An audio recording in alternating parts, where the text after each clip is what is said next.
بعض آدمی کسی کے ہاں دعوت میں چلا جائے تو ڈونگے میں دھوئیں نکال دیتا. اپنے گھر بڑے حساب سے کھا گا کہ ذرا ہاں بس بہت ہے, بس ایک یا دو بوٹی کھا گا, اس سے زیادہ نہیں کھا گا. اسے پتا 200 روپے کلو آ رہا.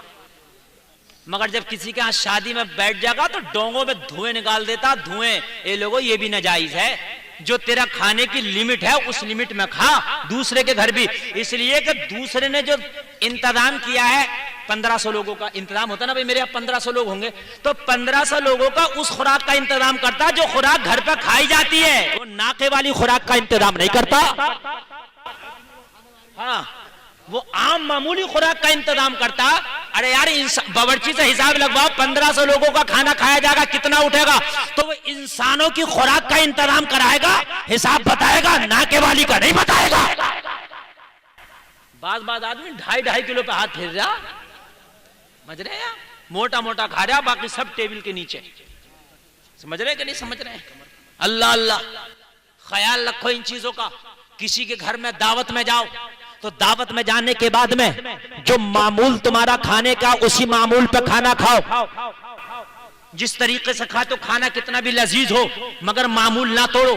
اور جب کسی کے ہاں دعوت میں شادی میں جا رہا ہو تو تم ہی جاؤ, اپنے ساتھ کسی کو زبردستی بلا کر لے جاؤ. چلو فلاں ہوٹل میں کھانا چل رہا, ہمارے فلاں عزیز کی شادی ہے, کھانا کھانے چلنے, تو یہ بھی ساتھ ہو لیا, چل میرے ساتھ چل جائے گا. حرام ہے حرام. جس کی دعوت ہے وہی جائے, جس کی دعوت نہیں ہے وہ نہ جا سکتا ہے نہ اسے کوئی لے جا سکتا ہے. فری میں بھی بہت کھا رہے ہیں. فری میں دعوت میری ہوئی, میں اپنے 2 دوستوں کو ساتھ میں لے گیا, چلو چلنا ہے یار ہوٹل میں مار آئیں. سمجھ رہے ہیں, حرام ہے حرام. اس لیے کہ کھانا میرے لیے تھا, اس کے لیے نہیں تھا. سمجھ میں آئی کہ نہیں آئی؟ روزہ دار کے لیے افطاری اگر مسجد میں پہنچی تو روزہ دار ہی اس سے افطاری کریں, جس کا روزہ نہیں ہے اس کے لیے حرام ہے وہ کھانا. اس لیے کہ جس نے افطاری کا انتظام کرایا روزہ داروں کے لیے کرایا, جو پورا دن کھا رہا اس کے لیے نہیں کرایا. اور مسجد میں جا کر جب افطاری ہوئی تو کھا سب رہے. اور اب تو ایسی افطار پارٹی ہو رہی ہے, افطار پارٹی میں کون آ رہے ہیں سب سے پہلے روزہ افطار میں؟ ملائم سنگھ یادو, جن کے دادا دی نے بھی روزہ نہ رکھا ہو.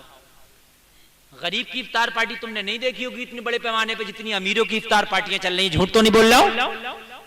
ہمارے مسلمانوں کو بھی نہ ہو کیا گیا, دکھاوا ان کا اتنا بڑا ہو گیا. افطار پارٹی کرا رہا تو ان کی کرا جو غریب ہیں, جو اوریجنل میں اچھا نہیں کھا پاتے ہیں, ان کی کیوں کرا رہا؟ نیتاؤں کی جنہوں نے کبھی روزہ رکھ کے نہیں دیکھا ہوتا کیسا.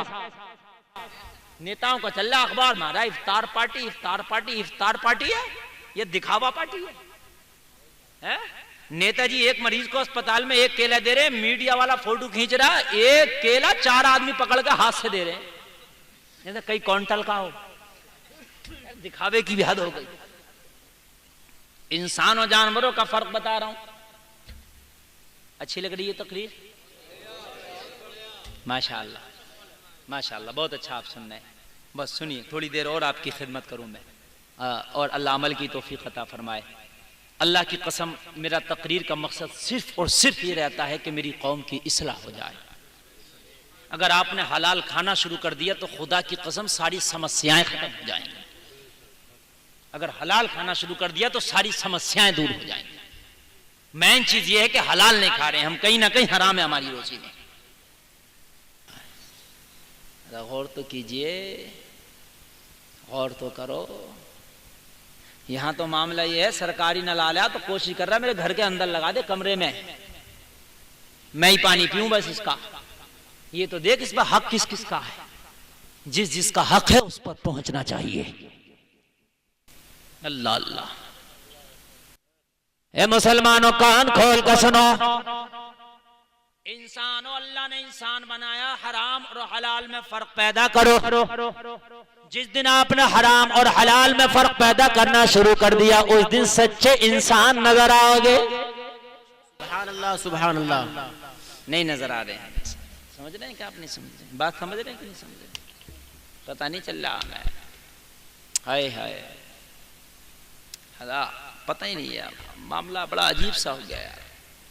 جانوروں میں کوئی مر جائے تو انہیں بھی کوئی ٹینشن نہیں, اور ہم میں بھی کوئی مر جائے تو ہم میں بھی کوئی ٹینشن نہیں.